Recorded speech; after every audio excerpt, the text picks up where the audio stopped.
നമുക്ക് ആദർശിന്റെയും നയനയുടെയും നല്ലൊരു കഥ കേട്ടാലോ? അതിനു മുമ്പ് ഒരു കാര്യം പറഞ്ഞിട്ട് വീഡിയോ ഇഷ്ടപ്പെടുവാണെന്ന് ഹൈപ്പ് ചെയ്യാൻ മറക്കരുതേ. ആദ്യമായി കാണുന്നവരാണെങ്കിൽ സബ്സ്ക്രൈബ് ചെയ്യാനും മറക്കരുത് കേട്ടോ. അങ്ങനെ നമ്മൾ കാണുന്ന മുത്തശ്ശന്റെ മുത്തശ്ശിയുടെ അടുത്ത് അനി ഭയങ്കര സന്തോഷത്തോട് കൂടിയിട്ടാണ് ആദർശിനെ കുറിച്ചുള്ള കാര്യങ്ങളൊക്കെ പറയണേ. പക്ഷേ മുത്തശ്ശൻ അത് ഒരിക്കലും ഉൾക്കൊള്ളാൻ സാധിക്കുന്നില്ലാത്ത പോലെ അഭിനയിക്കുവാണ്. അതെ, ഇപ്പൊ മൂർത്തി ജൂലയ്ക്ക് ഒരു വിജയം ഉണ്ടായിട്ടുണ്ടെങ്കിൽ അതിന്റെ MD നീയാണ്. അപ്പൊ അതിന്റെ വിജയത്തിന്റെ ക്രെഡിറ്റ് മുഴുവൻ നിനക്കുള്ളതാണ്. അത് മറ്റുള്ളവർക്കല്ല, കമ്പനിയിൽ നിന്ന് പോയവർക്കുള്ളതല്ല. പറഞ്ഞത് കേട്ടല്ലോ എന്നൊക്കെ പറഞ്ഞു. അപ്പോഴേക്കും അനി പറഞ്ഞു, മുത്തശ്ശ ഞാൻ വേണ്ട, കൂടുതലൊന്നും പറയണ്ടെന്ന് പറഞ്ഞു. നിന്നിൽ എനിക്കിപ്പോ അഭിമാനം തോന്നുന്നുണ്ട്. എനിക്കൊരു പേടി ഉണ്ടായിരുന്നു, പക്ഷെ ഇപ്പോഴെനിക്ക് ആ ഭയം മാറി. ഇനിയിപ്പം MD കസാലിൽ ഇരിക്കാൻ എന്തുകൊണ്ട് യോഗ്യം നീയാന്ന് പറഞ്ഞു. എനിക്ക് വല്ലാത്ത സങ്കടമായി. പിന്നെ അനി ഒന്നും മിണ്ടാതെ മുറിയിലേക്ക് അങ്ങോട്ട് പോയി. അപ്പോഴേക്കും മുത്തശ്ശി പറഞ്ഞു, എന്നാലും ഇത്രയ്ക്ക് വേണ്ടിയിരുന്നില്ല എന്ന് പറഞ്ഞു. വേണം വസുന്ധരെ, അല്ലെങ്കിൽ അവർക്ക് സംശയം തോന്നുന്നു പറഞ്ഞു. എനിക്കറിയായിരുന്നു എന്റെ കൊച്ചുമോൻ ആദർശ് കഴിവുള്ളവനാന്ന്. അവന്റെ കഴിവിലാണ് ഇപ്പൊ ഈ ഡീല് നമുക്ക് കിട്ടിയിരിക്കുന്നത്. അവന്റെ ബുദ്ധിയാണ്. കൃത്യസമയത്ത് തന്നെ വേണ്ടതുപോലെ കൈകാര്യം ചെയ്യാൻ അവന് കഴിഞ്ഞു. അല്ലെങ്കിലും മൂർത്തി ജൂറിനെ മുന്നോട്ട് കൊണ്ടുപോകാനായിട്ട് അവനെ കൊണ്ടാ സാധിക്കുള്ളൂ എന്ന് എനിക്ക് നന്നായിട്ടറിയാം. ആ സ്ഥാനത്ത് മറ്റാരും വന്നാലും അതൊന്നും ശരിയാകത്തില്ല. അത് വീണ്ടും വീണ്ടും അവൻ തെളിയിച്ചോണ്ടിരിക്കുക. പക്ഷേങ്കില് ഈ തവണ AN ജ്വല്ലറിക്കാർക്ക് പണി കിട്ടി. കഴിഞ്ഞ തവണ ആദർശിനെ അവര് ജ്യൂസിനകത്ത് അങ്ങനെ മരുന്ന് കിടത്തിയ പോലെ ഈ തവണ അനിയെ കിടത്താൻ അവർക്ക് പറ്റില്ല. അനി അങ്ങോട്ട് ചെല്ലില്ല എന്നൊക്കെ പറഞ്ഞിട്ടുണ്ടായിരുന്നല്ലോ. അത് ആദർശിന്റെ ബുദ്ധിയാന്നുള്ള കാര്യം എനിക്ക് അപ്പോഴേ അറിയാമെന്ന് പറഞ്ഞു. മുത്തശ്ശി പറഞ്ഞു, നയനമോൾക്ക് എന്നാലും സങ്കടമായിരിക്കും ഈ കാര്യങ്ങളൊക്കെ അറിഞ്ഞു കഴിയുമ്പം. അനി എന്താണെങ്കിലും വിളിച്ച് പറയാതിരിക്കില്ല. സാരമില്ല വസുന്ധരെ, ഇപ്പൊ ചെറിയ സങ്കടങ്ങൾ ഉണ്ടാകുന്ന പിന്നീട് വലിയ സന്തോഷത്തിനല്ലേ. എന്നാലും ഈ സമയത്ത് ഇങ്ങനെയൊക്കെ വേണ്ടായിരുന്നില്ല. ഒരുപക്ഷെ നയനമോളെങ്കിലും സത്യങ്ങളൊക്കെ തിരിച്ചറിയുവാണെങ്കിൽ, നയനമോളുടെ വയറ്റൊരു കുഞ്ഞുള്ളതല്ലേ, ആ മനസ്സിനെ ഇനിയും വേദനിപ്പിക്കേണ്ട കാര്യമുണ്ടോ? അല്ലെങ്കിൽ തന്നെ ഇടയ്ക്കിടയ്ക്ക് മോൾക്ക് ക്ഷീണവും തളർച്ചയൊക്കെ ഉണ്ടാവാറുണ്ട്. ഇദ്ദേഹം തന്നെ കണ്ടല്ലേന്ന് ചോദിച്ചു. അത് കേട്ടപ്പോൾ മുത്തശ്ശനും ഭയങ്കര സങ്കടമായി. മുത്തശ്ശൻ പറഞ്ഞു, നോക്കട്ടെ, എന്താന്ന് വെച്ചാൽ നമുക്ക് ചെയ്യാം, ഒരു പരിഹാരം ഉണ്ടാക്കാന്നൊക്കെ മുത്തശ്ശൻ പറഞ്ഞു. ആദർശിന്റെ നയനയുടെയും കാര്യത്തില് നയനയ്ക്ക് വിഷമമില്ലാത്ത രീതിയിൽ കാര്യങ്ങൾ മുന്നോട്ട് പോവുകയും ചെയ്യണം. ഈ സമയത്ത് നവ്യ കാര്യങ്ങൾ അറിഞ്ഞു. മൂർത്തി ജ്വല്ലറിക്കാണ് ഡീല് കിട്ടിയെന്നുള്ള കാര്യം അതറിഞ്ഞുകൊണ്ട് നവ്യ നമിതയെ വിളിച്ചിട്ട് കാര്യങ്ങൾ പറയുന്നുണ്ട്. എങ്ങനെ എന്താന്നൊക്കെയുള്ള കാര്യങ്ങള്. പിന്നീട് ആദർശ് എന്ത് ചെയ്തു, തന്റെ ഫോണിലേക്ക് ഇടയ്ക്കിടയ്ക്ക് മെസ്സേജ് അയച്ച് AN ജ്വല്ലറിയെ കുറിച്ചുള്ള കാര്യങ്ങളൊക്കെ പറഞ്ഞു തരുന്ന അവർക്ക് മെസ്സേജ് അയക്കുന്നുണ്ട്. താങ്ക്സ് എന്നൊക്കെ പറഞ്ഞുകൊണ്ട് ഈ ഡീല് കിട്ടിക്കഴിഞ്ഞപ്പോഴത്തേനും നമിത അത് നവ്യോട് പറയുകയും ചെയ്തു. നവ്യ പറഞ്ഞു, ഇപ്പോഴേ എനിക്ക് സമാധാനം ചെയ്ത്. ഇതിപ്പം ആദ്യത്തെ തോൽവിയാണ് AN ജ്വല്ലറിയുടെ. ഇനി തുടരെ തോൽവിയായിരിക്കും ഉണ്ടാവാനായിട്ട് പോകുന്നത്. ആ ഒരു സ്വപ്നത്തിൽ പോലും പ്രതീക്ഷിക്കാത്ത കാര്യങ്ങളൊക്കെ ആയിരിക്കും നമിതയെ സംഭവിക്കുന്നത്. ഒരിക്കലും അവർ വിചാരിക്കില്ല അവരുടെ കൂടെ നിന്ന് ഞാൻ അവരെ ചതിക്കുമെന്ന്. ഇനി ആദർശന്റെ നയനയുടെ അനിയുടെ ഒക്കെ വിജയമായിരിക്കും. അതിനു വേണ്ടിയിട്ടാണ് ഞാൻ ഇനി മുന്നോട്ട് പോണേന്ന് പറഞ്ഞു. നമിത പറഞ്ഞു, നിന്റെ കള്ളത്തരങ്ങളൊക്കെ ഇനി എങ്ങാനും AN ജ്വല്ലറിക്കാർ തിരിച്ചറിഞ്ഞിട്ടുണ്ടെങ്കിൽ ഒരിക്കലും തിരിച്ചറിയാൻ പോകുന്നില്ല. തിരിച്ചറിഞ്ഞാലും എനിക്ക് പ്രശ്നമൊന്നുമില്ല. അപ്പോഴേക്കും നമ്മള് AN ജ്വല്ലറിയെ തകർത്തിരിക്കുമെന്ന് പറഞ്ഞു. അതിന്റെ അവസാന ഘട്ടമായിരിക്കും. കൈകാലിട്ടടിക്കാൻ അവർക്ക് പറ്റുള്ളൂ. അതുവരെ കാര്യങ്ങളൊക്കെ സേഫ് ആയിട്ട് മുന്നോട്ട് കൊണ്ടുപോകാൻ എനിക്കറിയാന്ന് പറഞ്ഞു. അങ്ങനെ കോള് കട്ട് ചെയ്തിട്ട് നബി ഇങ്ങനെ മനസ്സിലോർത്തും, എടാ അബി, നിന്റെ നാശത്തിന്റെ തുടക്കം അത്. നീ ആ കമ്പനിയിലേക്ക് വഴുതുകാലെടുത്ത് വെച്ചോടുകൂടി ആ കമ്പനി നാശങ്ങള് തുടങ്ങിയെന്നുള്ള കാര്യം, കമ്പനി തകർച്ചയിലേക്ക് തുടങ്ങിയെന്നുള്ള കാര്യം അവർക്കും തോന്നണം. നിന്നെ ആ കമ്പനിയിൽ നിന്നും അടിച്ചു പുറത്താക്കണം. നീയും ആ കമ്പനിയും തമ്മിലുള്ള ബന്ധം അധികം വൈകാതെ എന്റെ മുന്നിലേക്ക് വരും എന്നൊക്കെ ഇങ്ങനെ നവ്യ മനസ്സിൽ കരുതുന്നുണ്ട്. ഈ സമയം നന്ദു അനിയെ വിളിക്കുന്നുണ്ട്. അനിയെ വിളിച്ച് കൺഗ്രാസ് ഒക്കെ പറയുന്നുണ്ട്.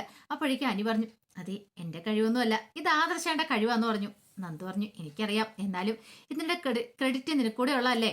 കാരണം ഇപ്പൊ നീയല്ലേ മൂർത്തി ജ്വല്ലറിയുടെ MD. ഇപ്പൊ ന്യൂസ് ചാനലിനകത്തൊക്കെ ഈ വാർത്തകൾ, ബിസിനസ് ചാനലിനകത്തൊക്കെ ഞാൻ കണ്ടിട്ടുണ്ടായിരുന്നു പറഞ്ഞു. സോഷ്യൽ മീഡിയയിലൊക്കെ ഞാൻ കണ്ടിട്ടുണ്ടായിരുന്നു മൂർത്തി ജ്വല്ലറിയുടെ ഗ്രാഫ് ഉയർന്നുകൊണ്ടിരിക്കുകയെന്ന്. എന്താണെങ്കിലും AN ജ്വല്ലറിക്കാർക്ക് നല്ല അടി തന്നെയല്ലേ കൊടുത്തിരിക്കണമെന്ന് ചോദിച്ചു. അനി പറഞ്ഞു, അതെ, അല്ല നമുക്കൊന്ന് കൂടണ്ടേ, വിജയം ഒന്ന് ആഘോഷിക്കണ്ടേന്ന് ചോദിച്ചു. അപ്പോഴേക്കും നന്ദു പറഞ്ഞു, അത് വേണം. അങ്ങനെയാണെങ്കിൽ വൈകുന്നേരം നമുക്ക് ഒരു പാർട്ടി നടത്തിയാലോന്ന് ചോദിച്ചു. അത് ശരിയാ, നമുക്കൊരു കാര്യം ചെയ്യാം, ആദർശേനെ നയനേച്ചിയും കൂടെ വിളിക്കാം, നമുക്ക് എല്ലാവരും കൂടെ ഒത്തുകൂടാന്ന് പറഞ്ഞു. കാരണം ഈ സന്തോഷം ഒന്ന് ആഘോഷിക്കണമല്ലോ, നിസ്സാര കാര്യമൊന്നുമല്ല നടന്നിരിക്കുന്നേ. അപ്പൊ അതിന്റെ ഒരു സന്തോഷത്തിലായിരുന്നു അവരും. ഇതേ സമയത്ത് അബിയാണെങ്കിൽ വല്ലാത്തൊരു ടെൻഷനോട് കൂടിയിട്ടാണ് നാഗേന്ദ്രനെ കാണാനായിട്ട് ചെല്ലുന്നത്. അബിയുടെ കൂടെ ഡേവിഡും ഉണ്ടായിരുന്നു. അങ്ങനെ ചെന്ന് കഴിഞ്ഞപ്പോഴത്തേനും നാഗേന്ദ്രജി, എന്താ അബി, എന്തൊക്കെയാ അവിടെ സംഭവിച്ചേ, എനിക്കൊന്നും മനസ്സിലാവുന്നില്ലോ എന്ന് പറഞ്ഞു. ഒന്നും പറയണ്ട എൻ്റെ അച്ഛാ, കൃത്യസമയത്ത് തന്നെ അനി വന്നങ്ങോട്ടേക്ക്. അവൻ അങ്ങോട്ടേക്ക് വരുമെന്ന് പോലും ഞങ്ങൾ പ്രതീക്ഷിച്ചില്ല. അവൻ വരുന്നില്ല എന്നാ പറഞ്ഞേ. പക്ഷെ കൃത്യസമയത്ത് എങ്ങനെ അവൻ അവിടെ എത്തിയെന്ന് അറിയില്ല. നേരത്തെ പ്ലാൻ ചെയ്ത് വന്ന പോലെ എനിക്ക് തോന്നണേന്ന് പറഞ്ഞു. നാഗേന്ദ്രൻ പറഞ്ഞു, അത് പിന്നെ പ്രത്യേകിച്ച് പറയേണ്ട കാര്യമുണ്ടോ?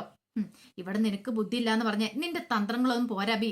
നീ കേറിയ ഉടനെ തന്നെ ഇങ്ങനെയാണെങ്കിൽ അറിയാലോ.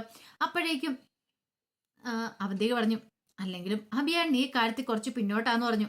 നമ്മൾ ബുദ്ധി പ്രയോഗിക്കണമായിരുന്നു. ഒരുപക്ഷെ അവര് വരില്ല എന്ന് പറഞ്ഞാലും നമ്മളൊരു കരുതലോടെ വേണം ചെല്ലാനായിട്ട്. ഈ സമയം ഡേവിഡ് പറഞ്ഞു, ഞങ്ങൾ നല്ല പ്രതീക്ഷയോടെ കൂടെ കാത്തിരുന്നേ. പക്ഷെ ഇതുപോലൊരു തിരിച്ചടി കിട്ടുമെന്ന് പ്രതീക്ഷിച്ചില്ല എന്ന് പറഞ്ഞു. അതെ, എപ്പോഴേത് നിമിഷം എവിടുന്ന് അടി കിട്ടിയെന്ന് നമ്മൾ കരുതിയിരിക്കണമായിരുന്നു. ഇത്ര ഓവർ കോൺഫിഡൻസ് ആയിപ്പോയി. അതാ ഇതിനെല്ലാം കാരണമായി മാറിയത്.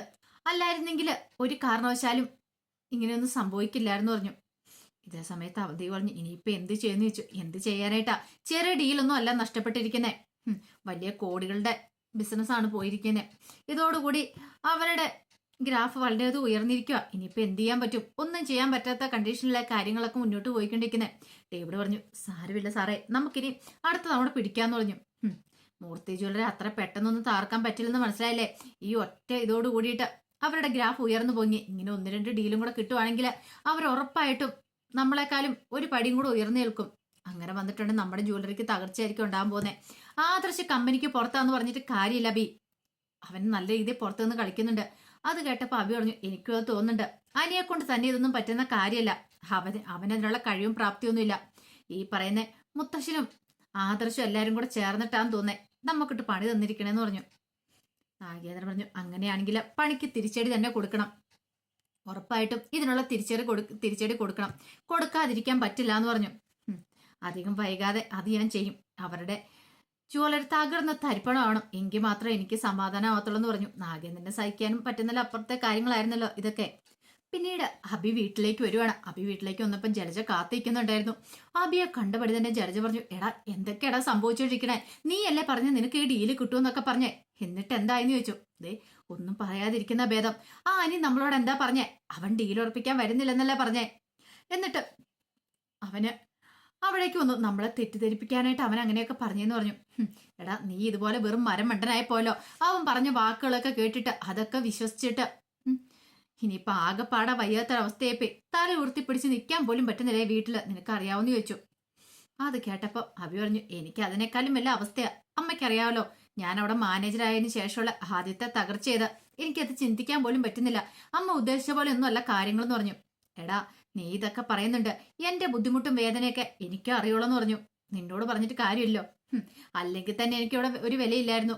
ഈ കാര്യങ്ങളും കൂടെ പുറത്തു വന്നു കഴിഞ്ഞപ്പോഴത്തേനും ഒട്ടും വിലയില്ലാതായെന്ന് പറഞ്ഞു. അങ്ങനെ അബി ആകെപ്പാടെ വിഷമിച്ച് മുറിയിലേക്ക് അങ്ങോട്ട് കയറി ചെല്ലുമ്പോഴത്തേനും നവ്യ ഉണ്ടായിരുന്നു മുറിയിൽ. അബിയെ കണ്ടുപിടി തന്നെ നവ്യ ഭയങ്കര സന്തോഷത്തോടു കൂടി വന്നിട്ട് ചോദിച്ചു, എന്തായി അബി കാര്യങ്ങളൊക്കെ? അല്ല, അപ്പൊ നീ ഒന്നും അറിഞ്ഞില്ലേ? ഇല്ല, നമുക്ക് തന്നെ ഡീല് കിട്ടിയല്ലേ എന്നൊക്കെ ചോദിച്ചു. തള്ളി മറിക്കുവാണ് നവ്യ അങ്ങോട്ടേക്ക്. അപ്പോഴേക്കും അബി പറഞ്ഞു, ഇല്ല, ആ ഡീല് നമുക്ക് കിട്ടിയില്ല എന്ന് പറഞ്ഞു. കിട്ടിയില്ലേ? അതെ, കിട്ടിയില്ല എന്ന് പറഞ്ഞു. അയ്യോ, അതെന്ത് പറ്റിയെന്നൊക്കെ ചോദിച്ചു. നീ ഇടയ്ക്ക് കയറി കളിച്ചു. ഇല്ലായിരുന്നെങ്കിൽ ഈ ഡീല് നമുക്ക് കിട്ടുകയെന്ന് പറഞ്ഞു. അത് കേട്ടപ്പോൾ നവ്യക്ക് ചിരി വന്നു സന്തോഷം കൊണ്ട്. പക്ഷെ അത് പ്രകടിപ്പിക്കാൻ പറ്റില്ലല്ലോ. പെട്ടെന്ന് നവ്യ പറഞ്ഞു, അബി, ഇതൊക്കെ നീ മുൻകൂട്ടി കണ്ട കാര്യങ്ങളായിരുന്നല്ലോ. പക്ഷെ നീ അത് ചിന്തിച്ചില്ല. അവിടെയാണ് നിന്റെ തകർച്ച ഉണ്ടായത്. ഇപ്പൊ നിന്നെ കുറിച്ചുള്ള മതിപ്പൊക്കെ ഏൺ ജ്വല്ലറിക്കാർക്ക് പോയി കാണത്തില്ലേ? നീ ഇതൊക്കെ ചിന്തിക്കേണ്ട കാര്യങ്ങളല്ലായിരുന്നോ? ഒന്നും അല്ലേലും ആ ഡേവിഡ് സാർ നിന്നെ കൊണ്ട് പോയതല്ലേ? ആ സാർ എന്ത് വിചാരിച്ച് കാണുമായിരിക്കും? പിന്നെ അയാളിപ്പോ എന്ത് കരുതാനായിട്ടാ? അതെ, മിക്കവാറും നിന്റെ ജോലി പോകുന്ന ലക്ഷണം കാണുന്നുണ്ട്. നീ കമ്പനിയിലേക്ക് കയറി കഴിഞ്ഞതിന് ശേഷം ഐശ്വര്യക്കേടാണല്ലോ സംഭവിച്ചിരിക്കുന്നത്. അപ്പൊ പിന്നെ നിന്റെ ജോലി പോകുന്നു പറഞ്ഞു. അത് കേട്ടപ്പോ അഭി പറഞ്ഞു, പിന്നെ ഈ പറയുന്ന ഡേവിഡ് വിചാരിച്ചാലൊന്നും എന്റെ ജോലി പോവില്ല എന്ന് പറഞ്ഞു. അതെന്താണ് നീ അങ്ങനെ പറഞ്ഞേ? അവിടുത്തെ MD അല്ലേ ഡേവിഡ് എന്ന് ചോദിച്ചു. പെട്ടെന്നാണ് അബിക്ക് അബദ്ധം മനസ്സിലായത്. നവ്യ അത് നോട്ട് ചെയ്തായിരുന്നു. ഡേവിഡ് വിചാരിച്ചാലും ജോലി പോകത്തില്ല. അപ്പൊ ഡേവിഡിന്റെ മുകളിൽ ആരോ ഉണ്ട്. MD എന്നൊക്കെ പറയുന്ന കള്ളത്തരമാണ്. അപ്പൊ അബിക്ക് നല്ല പരിചയമുള്ള അത്ര അടുപ്പുള്ള ആരോ ഉണ്ട്. അബിയുടെ ജോലി പോലെന്ന് അബി ഇത്ര ഉറപ്പിച്ചു പറയുന്നുണ്ടെങ്കിൽ, അബി കൂസാകാതെ നടക്കുന്നുണ്ടെങ്കിൽ അയാളുമായിട്ട് അബിക്ക് എന്തോ ഒരു ബന്ധമുണ്ടെന്നുള്ള കാര്യം നവ്യക്ക് മനസ്സിലായി. പിന്നീട് നവ്യ ഓരോന്നിങ്ങനെ തിരിച്ചും മറിച്ചും കുത്തിയൊക്കെ ചോദിക്കുന്നുണ്ട്. അബി ഇടയ്ക്കിടയ്ക്ക് അബിയുടെ കള്ളത്തരമൊക്കെ പുറത്തു വരുന്നുണ്ടായിരുന്നു. എന്നാലും നവ്യ ഒരു കാര്യം തീരുമാനിച്ചു, അധികം വൈകാതെ അത് ആരാ എന്താന്നൊക്കെ കണ്ടുപിടിക്കണം. അപ്പൊ അതിന്റെ വിശേഷങ്ങളൊക്കെ നമ്മൾ കാണാനായിട്ട് പോകുന്നത്. ഇനിയിപ്പം മൂർത്തി ജ്വല്ലറി ഒന്നിനൊന്നിന് ബെറ്റർ ആയിക്കൊണ്ടിരിക്കും. ജ്വല്ലറിക്കാർക്ക് നല്ല പണി കിട്ടുകയും ചെയ്യും. അതോടൊപ്പം തന്നെ നന്ദുവിന് ഒരു ഇൻഫർമേഷനൊക്കെ കിട്ടുന്നുണ്ട്. കള്ളക്കടത്ത് സ്വർണം ഏൺ ജ്വല്ലറിക്ക് കൊണ്ടുവരുന്നതാന്നുള്ള. അപ്പൊ ആ സ്വർണവും കാര്യങ്ങളൊക്കെ നന്ദു പിടികൂടുന്നുണ്ട്. അപ്പൊ അതിന്റെ വിശേഷങ്ങളൊക്കെ നമുക്ക് എല്ലാവർക്കും കാത്തിരിക്കാട്ടോ. ഒരിക്കൽ കൂടി എല്ലാവർക്കും ശുഭരാത്രി നേർന്നുകൊണ്ട് നിർത്തുന്നു. നന്ദി.